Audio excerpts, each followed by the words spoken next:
അസ്സലാമലൈക്കും, welcome to my channel. പിന്നെ ഞാൻ കുറച്ചായിട്ടോ വീഡിയോ ഇട്ടിട്ട്. അപ്പോൾ ഇന്ന് മുതൽ എന്തായാലും സ്റ്റാർട്ട് ചെയ്യാൻ വിചാരിച്ചു. ഇനി എന്തായാലും മടിയായിട്ടിരിക്കില്ല. അപ്പോൾ ഇന്ന് രാവിലെ കുറച്ച് നേരം വൈകി എണീക്കാൻ കേട്ടോ. 7 മണിയായി. കുട്ടികൾക്ക് സ്കൂളുണ്ടല്ലോ എന്നൊന്നും ആലോചിച്ചില്ല. പെട്ടെന്നാണ് ഉറക്കത്തിൽ നിന്ന് എണീറ്റത്.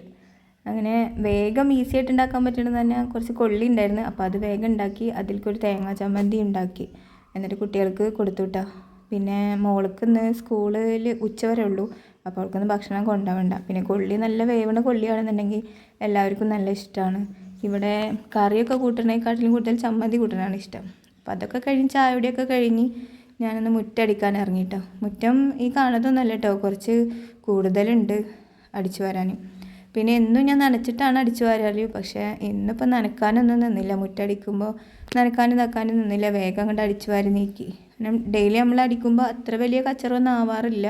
എന്നാലും നമുക്ക് എന്താ പറയുക, ഡെയിലി കണ്ട് അടിക്കുമ്പോൾ അത്രയും മെനക്കെടില്ലല്ലോ. മുറ്റടിക്കൽ കഴിഞ്ഞാൽ പിന്നെ ഞാൻ നോക്കൽ ചെടികൾക്ക് നനക്കാനാണ് കേട്ടോ. എനിക്ക് എല്ലാ പണികളും എടുക്കണേക്കാളും ഏറ്റവും കൂടുതൽ ഇഷ്ടമുള്ളതെന്ന് പറഞ്ഞാൽ ചെടികൾ നനക്കാനാണ്. ഇത് ഞങ്ങൾ വീട്ടിൽ റംബൂട്ടാൻ്റെ മരമുണ്ട്. അപ്പോൾ ആ റംബൂട്ടാൻ്റെ മരത്തിൻ്റെ കടക്കൽക്ക് ഇന്നലെ നനച്ചിട്ട് ഞാൻ ഓസ് അങ്ങോട്ട് ഇട്ടിട്ട് വെച്ചിട്ടുണ്ടായിരുന്നു കേട്ടോ. റംബൂട്ടാൻ്റെ കടക്കൽ എന്താണെന്ന് വെച്ചാൽ വെണ്ണൂറും വെളുത്തുള്ളിയുടെ തോലും അതൊക്കെ ഞാൻ കൊണ്ടിടാറുണ്ട്. അതാണ് കാണുന്നത് കേട്ടോ, അല്ലാണ്ട് കച്ചറൊന്നുമല്ല. പിന്നെ അപ്പോൾ അങ്ങനെ ഞാൻ നനക്കാൻ ഇറങ്ങിയിട്ടുണ്ട്. ചെടികൾ നനക്കാൻ ഇറങ്ങി കഴിഞ്ഞപ്പോഴാണ് ഓസ് ചെറുതായിട്ടൊന്നിങ്ങനെ പൊട്ടിയത് കണ്ടത് കേട്ടോ. ഇപ്പോൾ അവിടെ എന്തെങ്കിലും കവർ എന്തെങ്കിലും വെച്ച് ചുറ്റിയിട്ട് അത് കെട്ടി കൊടുക്കണം. ഇപ്പോൾ റംബൂട്ടാൻമൊക്കെ നോക്കുമ്പോണ്ട് അത് നല്ല പൂവിട്ട് കാണാനുണ്ട് കേട്ടോ. അപ്പോൾ വീഡിയോ എടുത്തത് ശരിയായില്ല തോന്നുന്നു. എല്ലാ ചില്ലുമ്മലും പൂക്കൾ കാണാനുണ്ട് കേട്ടോ.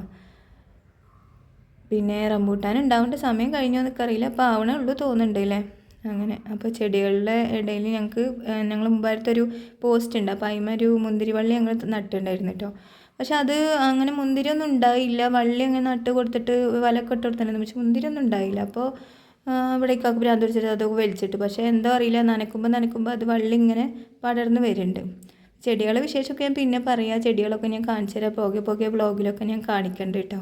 അപ്പോൾ അത്യാവശ്യം കുറച്ചൊക്കെ ചെടികളുണ്ട്. അങ്ങനെ പിന്നെ കുറച്ച് അലക്കാനിട്ടുണ്ടായിരുന്നു. അപ്പോൾ അതൊന്ന് വന്ന് നോക്കുമ്പോഴാണ് കറണ്ടും ഇല്ല. അപ്പോൾ അലക്കലൊക്കെ കഴിഞ്ഞിരിക്കണേ. ഇനിയിപ്പോൾ തോരയിടേ വേണ്ടുള്ളൂ. അപ്പോൾ കറണ്ട് പോയിരിക്കില്ല. അപ്പോൾ ഇനിയിപ്പോൾ എന്തായാലും ഉണക്കിയിട്ട് തോരിടാൻ പറ്റില്ല. അതവിടെ ഇരിക്കട്ടെ. മീൻ മേടിച്ച് വെച്ചിട്ടുണ്ട്. അതിന് നന്നാക്കിയിട്ട് അടുത്ത പണികൾ നോക്കണം. ഡെയിലി മീൻ മേടിക്കാറുണ്ട്. അപ്പോൾ ഇതിൻ്റെ പേരെന്താണ്, വട്ടക്കണ്ണൻ എന്നാണ് കേട്ടോ ഇവിടെയൊക്കെ പറയുക. നല്ല വട്ടുള്ള കണ്ണല്ലേ. അപ്പോൾ അതുകൊണ്ടായിരിക്കും ചിലപ്പോൾ ഈ മീൻ ഇങ്ങനെ പറയുന്നത്. അപ്പോൾ മീനൊക്കെ നന്നാക്കി കറിയൊക്കെ വെക്കണം, ചോറ് വെക്കണം. മുറ്റടിക്കൽ കഴിഞ്ഞിട്ടാണ് ഞാൻ അരിയടുപ്പത്തിടാറ്. അപ്പോൾ ഉച്ചക്കലത്തെ പണികളൊക്കെ ഞാൻ നോക്കട്ടെ. പിന്നെ ഇന്നത്തെ എൻ്റെ വീഡിയോ എല്ലാവർക്കും ഇഷ്ടമായി എന്ന് വിചാരിക്കുന്നു. ഇഷ്ടമായി ഒന്ന് സപ്പോർട്ട് ചെയ്യണേ. ലൈക്ക് ചെയ്യുക, ഷെയർ ചെയ്ത് കൊടുക്കുക, സബ്സ്ക്രൈബ് ചെയ്യുക. പിന്നെ ഞാൻ വീട്ടിൽ എങ്ങനെയാണ് സംസാരിക്കണം അതുപോലെ വ്ളോഗിലും നിങ്ങളുമായി സംസാരിക്കാമെന്നാണ് ഞാൻ വിചാരിക്കുന്നത് കേട്ടോ. അല്ലാതെ വേറൊരു ഭാഷയിലും വേറൊരു മോഡലും അങ്ങനെയൊന്നും സംസാരിക്കാൻ എനിക്ക് പിന്നെ അറിയില്ല. അപ്പോൾ അങ്ങനെ എന്നെ എന്തായാലും നിങ്ങൾ സപ്പോർട്ട് ചെയ്യുമെന്ന് വിചാരിക്കുന്നു. ഇൻഷാ അല്ലാഹ് അടുത്ത നല്ലൊരു വീഡിയോ ഇടാൻ പറ്റട്ടെ എന്ന് പ്രാർത്ഥിക്കുന്നു. അപ്പോൾ ഇൻഷാ അല്ലാഹ് അടുത്തൊരു നല്ലൊരു വീഡിയോ ആയിട്ട് വരാം കേട്ടോ. അസ്സലാമു അലൈക്കും.